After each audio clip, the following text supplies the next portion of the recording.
Leitura do Evangelho de Lucas, capítulo 23, dos versículos 33 a 49.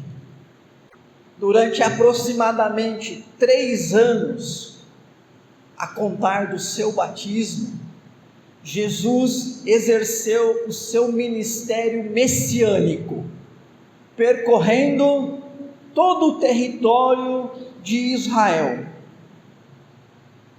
realizando milagres que apontavam para ele como o Cristo, o Filho de Deus, o Salvador, ensinando os seus discípulos, ministrando esta palavra de Deus que no seu tempo estava distorcida pelo ensino dos religiosos, preparando os 12 apóstolos, dos quais um se perdeu, Judas, que o traiu, preparando estes homens, ensinando-os a guardar todas as suas palavras. Jesus fez isso então por aproximadamente 3 anos. Passado esse período, chegou então, queridos irmãos e irmãs, o tempo de Deus para a concretização do seu plano salvífico. A plenitude dos tempos, o momento de Deus, o momento que Deus então estabeleceu para que o seu plano salvífico por meio de um mediador se concretizasse. Então Jesus, em obediência ao Pai, se dirige para Jerusalém. Não era a primeira vez, não foi a primeira vez que Jesus foi para Jerusalém durante o seu ministério. Ele, em outras ocasiões, também foi. Mas houve uma diferença agora, porque o texto bíblico diz que ele entra em Jerusalém, desta vez montado em um jumentinho. Está no capítulo 19 de Lucas. O que isso tem a ver? Cumprimento de uma profecia messiânica, que dizia que o Cristo adentraria Jerusalém desta maneira. Ao entrar em Jerusalém, então, montado no jumentinho, Jesus está se expondo. Agora não tem mais o que esconder, mais o que evitar, não tem mais motivos, não é o tempo mais de se retirar da multidão que o queria aclamar rei. Em outras partes do Novo Testamento, dos Evangelhos, está escrito que depois de um milagre de Jesus, a multidão queria fazê-lo rei, rei dos judeus, e ele então se retirava, deixava a multidão e ia para outro lugar. Não era o tempo ainda, mas agora sim, ele adentra Jerusalém, montado num jumentinho, e enquanto isso o povo cantava: bendito é o rei quem vem em nome do Senhor. Lucas capítulo 19, versículo 38. Nesse ponto, irmãos, irmãs, nós iniciamos a última semana de vida de Jesus, a chamada Semana da Paixão, que na nossa liturgia é essa que começa, da qual nós estamos iniciando, a Semana da Paixão, a última semana de Jesus. E o texto dos Evangelhos, em Lucas capítulo 22, vai mostrar isso, que então ao adentrar Jerusalém, debaixo do coro, bendito o rei que vem em nome do Senhor, Jesus vai se dirigir ao templo, Jesus vai ensinar os seus discípulos ali em Jerusalém, por meio de parábolas, e Jesus vai ter embate com os religiosos, novamente. Mas é importante entender que agora o momento da concretização de um plano ardiloso dos religiosos estavam para se concretizar. Lucas capítulo 22, versículos 1 a 6 em diante, diz assim, 22:1: estava próxima a festa dos pães asmos, chamado Páscoa. Preocupavam-se os principais sacerdotes e os escribas em como tirar a vida de Jesus, porque temiam o povo. Ora, Satanás entrou em Judas, chamado Iscariotes, que era um dos 12. Este foi entender-se com os principais sacerdotes e os capitães sobre como lhes entregaria a Jesus. Então eles se alegraram e combinaram em lhe dar dinheiro. Judas concordou e buscava uma boa ocasião de lhe entregar sem tumulto. A trama estava realizada, o trato com Judas estava feito, faltava o momento oportuno, apenas isso. Jesus toma a última ceia com os discípulos, nesse período de uma semana. Ele adverte Pedro sobre sua provação. Então, na véspera de ser preso, na iminência de ser preso, ele vai com os discípulos para o Monte das Oliveiras, ao jardim do Getsêmani. Ali ele vai orar, e é nesse lugar que ele é preso.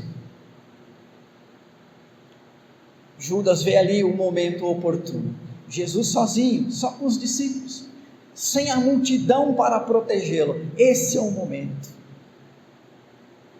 E ali então, irmãos e irmãs, nesse lugar, Jesus é preso, ele é levado pelos soldados, ele vai comparecer perante o Sinédrio, perante Pilatos e Herodes. Enquanto ele está preso, ele é severamente castigado pelos soldados. Severamente castigado.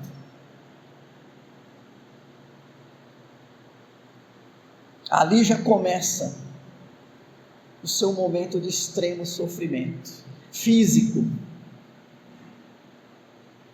Os castigos que ele recebia durante esse tempo.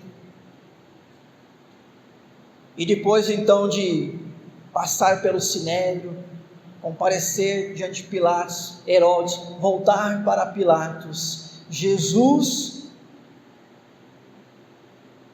condenado à crucificação pelo clamor popular.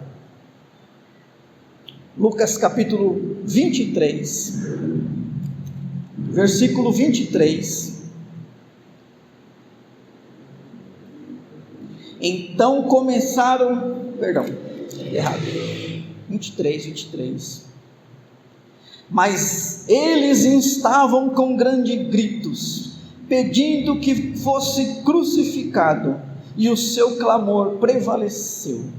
Então Pilatos decidiu-lhe atender-lhes o pedido. Soltou aquele que estava encarcerado por causa da sedição e do homicídio, a quem eles pediram, e enquanto a Jesus entregou à vontade deles.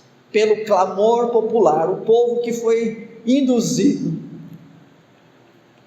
Jesus foi condenado à crucificação. Importante destacar, queridos irmãos e irmãs, que a crucificação era um método de pena de morte, era um dos castigos existentes, mas ela não era aplicada a todas as pessoas. A crucificação era reservada para os piores malfeitores, porque era considerado uma maldição alguém ser morto na cruz. E nós já lemos isso hoje na liturgia, Gálatas 3,13. Maldito todo aquele que for pendurado no madeiro, né? O madeiro é a cruz. Filho de Deus, um homem santo, nós lemos no texto de Isaías, nunca cometeu uma iniquidade, foi condenado, não uma simples condenação, mas a pior, a mais severa de todos, a crucificação. O condenado à crucificação tinha que carregar a sua própria cruz. Os textos de Mateus, Marcos e Lucas não especifica isso, mas o Evangelho de João, capítulo 19, versículo 17, diz claramente que ele carregou a sua própria cruz. Há uma discussão entre os estudiosos se os condenados à crucificação carregavam apenas a trave, a transversal ou a vertical, ou se carregavam as duas partes da cruz. O mais provável é que sim, carregavam a cruz toda, como é tão comum vermos em figuras, né? Jesus carregando a cruz. Isso era feito, queridos irmãos e irmãs, para aumentar ainda mais a vergonha do condenado. Além de ser condenado à cruz, você vai carregar a cruz onde você vai morrer. É como se obrigasse o enforcado a construir a própria forca, ou aquele decapitado a construir a própria guilhotina, que são métodos também de pena de morte conhecidos, como se condenasse aquele que iria morrer queimado na fogueira a acender um fósforo e jogar para queimar a si mesmo diante de todos, enquanto as pessoas escarneciam e zombavam, porque era isso que estava acontecendo com Jesus, a multidão escarnecendo, zombando e dizendo: não é filho de Deus, não é todo poderoso, por que você não se livra disso? Carregando a sua cruz, pela chamada via dolorosa. A via dolorosa, como não é um nome que está na escritura, mas é um nome, né, conhecido, é aquele caminho que levava até um lugar chamado Calvário. Calvário vem lá do latim, significa lugar da caveira. Era um lugar fora da cidade que tinha esse nome, lugar da caveira. Em aramaico chama-se Gólgota. Então o condenado carregava sua cruz até o Gólgota, né, em aramaico, ou até o Calvário, o lugar da caveira, fora da cidade, como prescrevia a lei, inclusive, Levítico 24:14 já prescrevia que esse tipo de condenação de pessoas malditas, o tipo de morte que se aplicava a pessoas malditas, tinha que acontecer fora do arraial do povo de Deus. Então veja, irmãos e irmãs, que toda essa experiência de Jesus nos deixa claro aqui aquilo que lemos em Gálatas 3:3. Jesus está se passando por um homem maldito nesse momento, o Filho de Deus, o próprio Deus. E claro, eu quero que você entenda que malditos somos nós por causa dos nossos pecados, mas Ele se fez maldição naquele momento, entendendo que essa era a vontade do Pai. Quando ele estava lá no jardim do Getsêmani, ele disse: Pai, se possível, passa de mim esse cálice, mas se não, seja feita a tua vontade. E a vontade do Pai era essa. E Jesus então em nenhum momento se desviou, reclamou, cumpriu a vontade do Pai. Como ele havia sido maltratado severamente pelos soldados, num certo momento Jesus não consegue mais carregar a cruz, e então pegam-se um homem chamado Simão, da cidade de Cirene, para carregar a cruz de Jesus.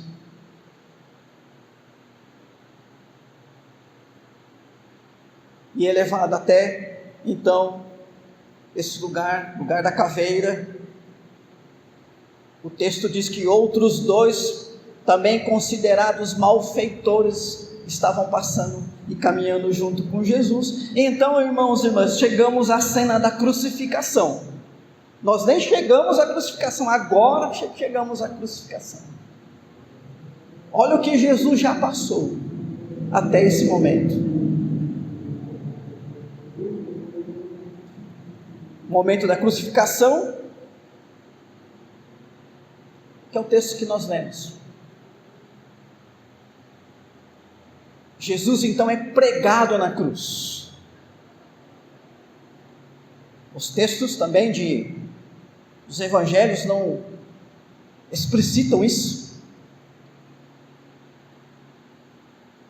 mas era a prática. Tanto que quando Jesus, depois de ressurreto, comparece perante os discípulos, e Tomé, o incrédulo, diz: olha, se eu não tocar nos cravos, na marca dos cravos nas suas mãos, então João 20, 25 deixa isso explícito. Jesus foi pregado na cruz, pregava-se uma mão, esticava-se bem o corpo, numa posição extremamente desconfortável, pregava-se novamente a outra mão, depois pregava-se os pés. Há uma frase que diz que a crucificação gerava uma experiência de morte como a de 1000 mortes. A experiência de morrer numa cruz era de dor excruciante. O crucificado sentia os horrores da inflamação severa, inchaço nos ferimentos, dores intoleráveis devido aos tendões se partindo, terrível desconforto devido à posição esticada do corpo, dor de cabeça latejante e sede abrasadora. E a Bíblia diz que durante mais ou menos 6 horas Jesus fica nessa condição e por fim morre. E diz o texto lá em João 19, como era sexta-feira, estava entardecendo, e para os judeus o sábado começa na sexta, às 6 horas da tarde. Então os soldados dizem: olha, é melhor a gente tirar os corpos agora, não deixar os corpos, porque as pessoas demoravam horas para morrer. Então o soldado vai e quebra as pernas daqueles malfeitores que estavam do lado. Por quê? Porque com as pernas quebradas, ele não tinha mais apoio, aí ele descia o corpo completamente e a pessoa morria sufocada, porque ela não conseguia respirar. Quebra-se a perna do primeiro, do segundo. Quando o soldado chega para Jesus, ele já estava morto. Então diz o texto lá em João 19, 34, que ele pega uma lança e fura a lateral de Jesus, e sai sangue e água. No cumprimento de uma profecia, que dizia que nenhum dos seus ossos seriam quebrados. Jesus morto então é sepultado. O credo apostólico diz assim, que ele foi condenado, crucificado, morto, sepultado e desceu ao Hades. O Hades é uma palavra lá no grego que significa sepultura, cova, que para os gregos também era o chamado lugar dos mortos, a região dos mortos. Descer ao Hades, irmãos e irmãs, significa que Jesus, ele não só desmaiou, ele não só fingiu a morte, ele não entrou apenas num estado vegetativo. Descer ao Hades significa que Jesus experimentou a morte de maneira plena. Jesus morreu, de fato, de verdade. E isso é importante porque o próximo ensino do credo apostólico: ressuscitou ao terceiro dia e está assentado à direita de Deus Pai Todo-Poderoso. Jesus morreu. A ressurreição de Jesus então foi fato verdadeiro. Ele não apenas acordou, mas ele estava morto e reviveu. Mas sobre a ressurreição nós vamos falar isso domingo que vem. Irmãos e irmãs, os textos dos 4 evangelhos registram então o momento da crucificação e morte de Jesus. Mateus capítulo 24, do 33 ao 44, Marcos capítulo 15, de 22 a 32, João 19, 17 a 27. Recomendo que você possa fazer essa leitura na sua casa durante a semana, principalmente o texto de João, que traz algumas informações, que os outros evangelhos não trazem. E nos 4 textos, dos 4 evangelhos, estão registradas algumas palavras de Jesus, frases que Jesus disse durante o tempo que ele estava crucificado, naquele momento ali na cruz. E apesar, irmãos e irmãs, dessa terrível cena e dessa indescritível experiência de morte pela qual passou Jesus, nós olhamos para a cruz e para as palavras de Jesus, e para nós são palavras de vitória, palavras vitoriosas, palavras de Jesus que também são para nós inspiradores para o nosso estilo de vida como discípulos de Jesus. Eu quero convidá-lo para ver aqui estas palavras. A primeira palavra foi uma palavra de perdão. Lucas 23, 34 diz assim: Pai, perdoa-lhes porque não sabem o que fazem. Palavras de perdão. Mesmo naquele momento, irmãos e irmãs, tão difícil, Jesus perdoando. Jesus é aquele que nos perdoa. Nossos pecados são perdoados em Jesus. O apóstolo João diz que ele é um advogado junto do Pai.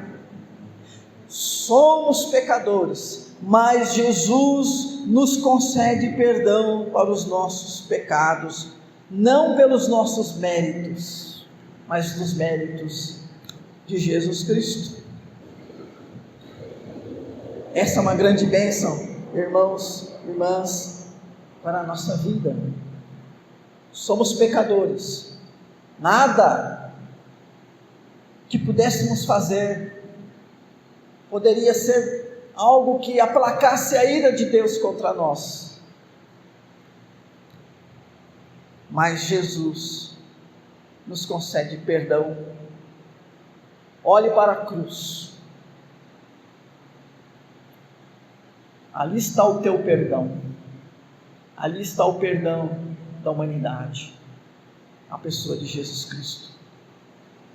Palavras de perdão, palavras de certeza de vida eterna. Lucas 23, 43, Jesus diz a um dos malfeitores: em verdade te digo que hoje estarás comigo no paraíso. 2 malfeitores foram condenados, uma à direita, outra à esquerda. Um começa a zombar de Jesus, o outro reconhece que merecia estar ali, mas Jesus não, e pede para Jesus, né? Ele faz esse pedido para Jesus, lá no versículo 42, Jesus, lembra-te de mim quando vieres no teu reino. E olha as palavras de Jesus: hoje estarás comigo no paraíso. Irmãos e irmãs, a vida eterna não é um mito, a vida eterna não é uma fábula. Há pouco tempo nós falamos sobre como hoje a sociedade, como hoje uma parte da sociologia, da antropologia tem ensinado que a questão da eternidade presente nas religiões foi um grande subterfúgio encontrado pelos homens para que eles pudessem enganar a morte. Mas ela não passa de fábula, mito, para aplacar o medo que todo mundo tem de morrer. Porque é um mistério para todos o que acontece depois. Mas Jesus nos dá aqui a certeza. Ele dá a certeza para aquele homem: hoje estarás comigo no paraíso. A eternidade existe. O paraíso é real. As palavras de Jesus são verdadeiras e disseram para aquele homem, e disse para aquele homem: estarás comigo no paraíso. Paraíso, céu, a vida é eterna com Deus. Nisso que nós cremos, irmãos e irmãs, na certeza da vida eterna. E essa certeza existe porque Jesus morreu lá na cruz por nós. Palavras de perdão, palavras de certeza de vida eterna, palavras de reforço à solidariedade cristã.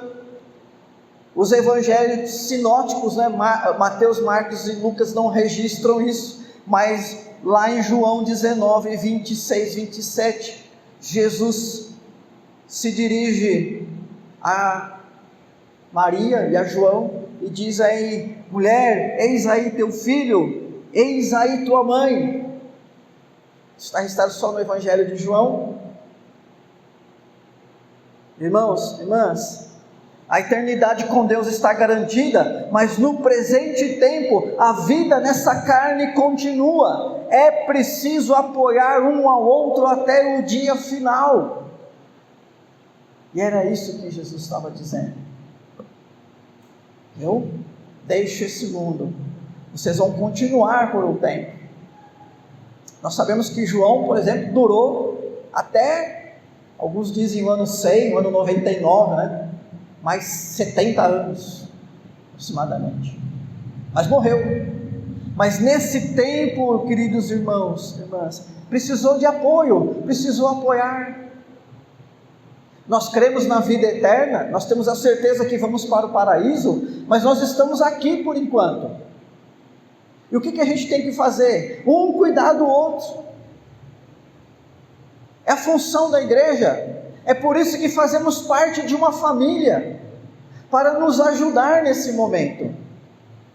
Ajudar, queridos irmãos e irmãs, até que o nosso dia chegue, ou até que Jesus venha. Temos que ser solidários, para que todos nós, contando com a graça de Deus, perseveremos até o dia final. Palavras então de perdão, de certeza de vida eterna, de solidariedade cristã, palavras de mediação. Também lá em João 19, 28, está registrado, ele disse: tenho sede. Esta fala é entendida como prova da humanidade de Jesus. Nos primeiros 3 séculos da igreja, muitas doutrinas, muitas heresias surgindo, tentando mostrar e ensinar que Jesus não veio em carne para este mundo, que Jesus era apenas um homem. O Cristo, sim, o Cristo era o Filho de Deus, mas ele não era de carne, ele era um Espírito que incorporou Jesus apenas, e lá na cruz, Cristo vai para o céu e Jesus é que morre ali, não há ressurreição, coisa nenhuma. O movimento docetista, o movimento gnóstico, arrastou milhares de crentes para esta heresia nos 3 primeiros séculos. Por isso que nós temos o Concílio de Nicéia, no ano 325, afirmando ali a dupla natureza de Jesus. Nós temos alguns concílios, os primeiros concílios da era cristã, mostrando que Jesus foi plenamente homem, assim como plenamente Deus, e é nessa condição então que Ele nos representa. Por que que Ele pagou pelos meus pecados? Porque Ele era um homem como eu sou, ser humano como eu. Não houve enganação, não houve enrolação, não houve apenas uma espécie de espetáculo, um show, para que as pessoas acreditassem numa coisa que viram, mas que na verdade não aconteceu. Nada disso. Jesus, plenamente humano, e ali naquele momento, diante daquele sofrimento de horas, passando pelo castigo, ir ali pendurado na cruz, ele tem sede como todo ser humano sentiria, a prova da sua humanidade. E como homem e Deus, então Ele é o nosso mediador. A Bíblia ensina que nenhum outro mediador existe entre Deus e os homens. Por isso que nós não nos dirigimos a ninguém. Por mais que na história da igreja, homens e mulheres tenham sido exemplos de fé, não são nossos mediadores. Nada pode nos mediar, somente Jesus Cristo. Só Ele pode estar entre Deus e nós, só Ele, porque Ele nos representa, e como nosso representante, então, Ele é o nosso Redentor. E aí a próxima palavra, a palavra de redenção de Jesus lá na cruz, Mateus 27:46, Jesus disse assim: Deus meu, por que me desamparaste? O pecado de toda a humanidade caiu sobre Jesus. O pecado afasta o homem de Deus. Deus não tem comunhão com o pecado. Naquele momento Jesus está só. Cai sobre ele todo o nosso pecado. Ele estava pagando pela nossa dívida. Todas as nossas dívidas caem sobre Jesus. Por isso Ele é o nosso Redentor. O Redentor é justamente aquele que paga a dívida, resgatando alguém da escravidão.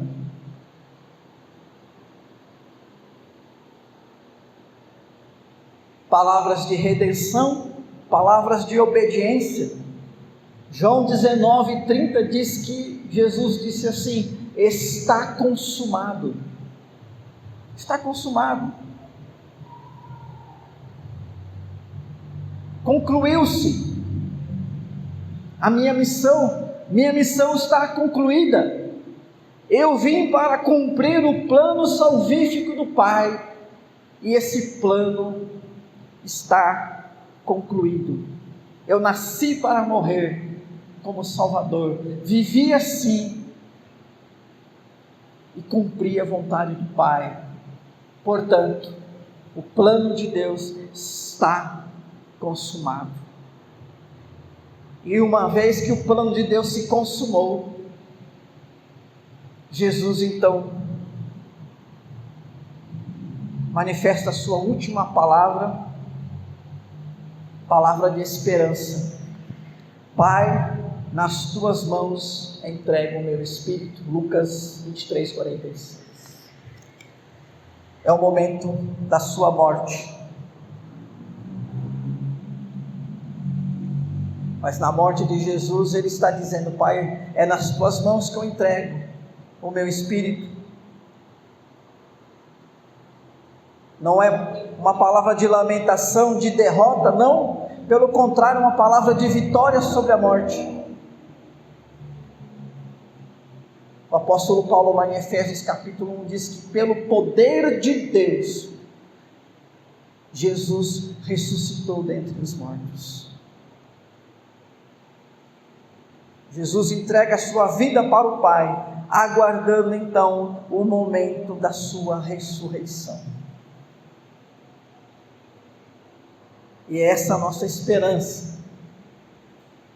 Como o Alex já lembrou aqui, a Páscoa é sim a data mais importante do calendário cristão,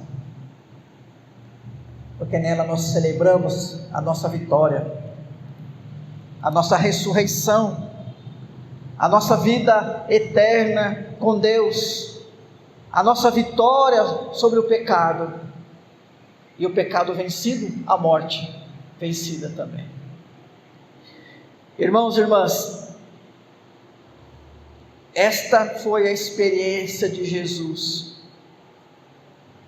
esta foi a obra de Jesus por mim e por você.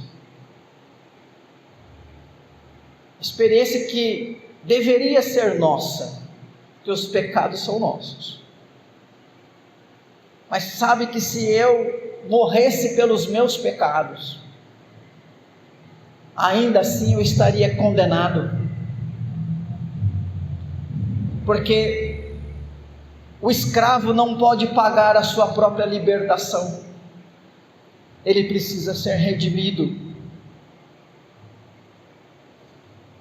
ele precisava de um resgatador, de um redentor. Por isso, nós não morremos pelos nossos pecados, isso não tem serventia para nada, mas a morte de Jesus sim.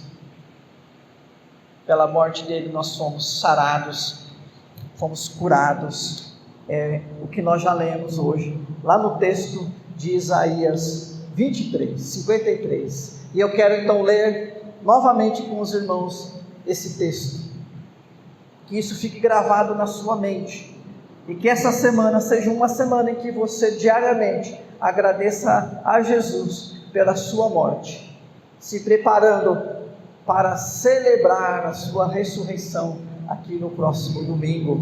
Vamos ler juntos? Isaías 53, 5.